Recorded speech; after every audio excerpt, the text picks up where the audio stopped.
We have all heard stories of ancient, booby-trapped vaults hiding centuries of lost treasure. But inside the walls of India's Gwalior fort, that cinematic trope was a historical reality. Deep beneath the surface of this massive structure, the Scindia dynasty constructed a subterranean maze known as the Gangatali. It was a complex network of secret basements built for a single purpose: to hoard the family's immense accumulated wealth. This diagram maps out their ultimate security measure, a system called the Bijak.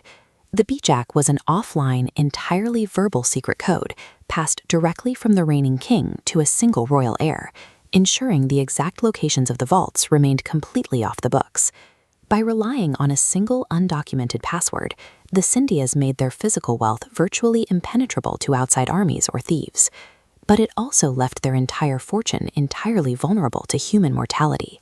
In 1886, that exact vulnerability triggered a catastrophe. Maharaja Jaya Rao Scindia suddenly died before he could pass the Bijak code down to his successor. Instantly, an enormous ancestral fortune, estimated today in the thousands of crores, was sealed in the dark, entirely inaccessible to the people who actually owned it. His heir, Madhav Rao Scindia, faced an absolute nightmare.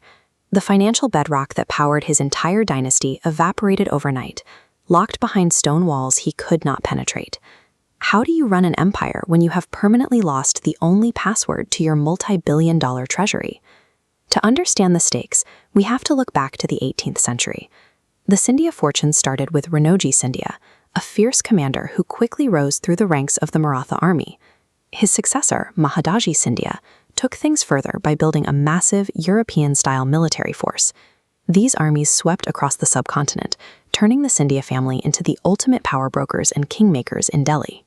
The spoils of these conquests, crushing taxes, heavy tributes, and captured assets, flowed directly back to the secret basements of Gwalior. This hoard was the physical manifestation of generations of bloody conquest, liquefied into hard gold. Jump ahead to the late 19th century. Madhav Rao Scindia is blindly tearing through his own fort, frantically trying to locate vaults he knows exists but simply cannot find. Local myth says the desperate king hired an old astrologer who demanded to search the base of the fort blindfolded. The story goes that he tapped his way through the dark until a sudden loud noise shocked the old man to death on the spot. According to the folklore, the panicked king then stumbled around the pitch-black corridor, accidentally bumping a secret pillar that swung open to reveal an Aladdin's cave of jewels.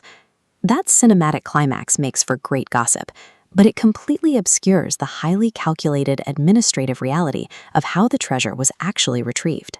Modern historians wanted to look past the local fables and find the real paper trail. Their search started in the archives of the British Library in London and eventually led them straight to the National Archives of India in Delhi. There, researchers found an 1889 document written by British Colonel Bannerman. It detailed his methodical, state-sanctioned excavation of the Gwalior basements on behalf of the king. This chart illustrates the sheer scale of the discovery.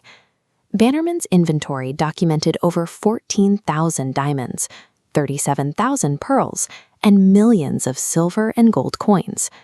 In today's economy, that total rockets into the thousands of crores in modern fiat currency. The legendary hoard was entirely real. It was a meticulously documented financial reserve, and Madhav Rao Scindia finally had it back under his control.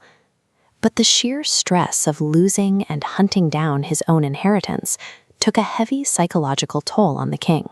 He realized that locking physical assets in a stone dungeon was an archaic, massive vulnerability. True security required a different strategy. So he made a highly unusual decision for a monarch. He chose to entirely liquidate his family's ancient hoard rather than rebury it.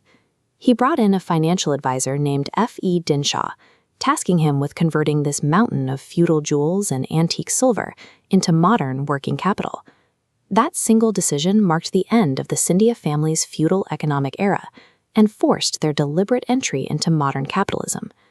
In 1924, Dinshaw found the perfect target for this liquidated capital, an emerging industrial company called Tata Steel, currently facing a severe financial crisis. Dinshaw directed a massive infusion of the Scindia cash straight into the failing enterprise, pulling Tata Steel entirely back from the brink of collapse. Through this rescue, the Scindia family secured a massive stake in the company, eventually becoming some of the largest modern shareholders of India's foundational corporation. Ancient wealth, won by 18th-century swords, was resurrected to literally forge the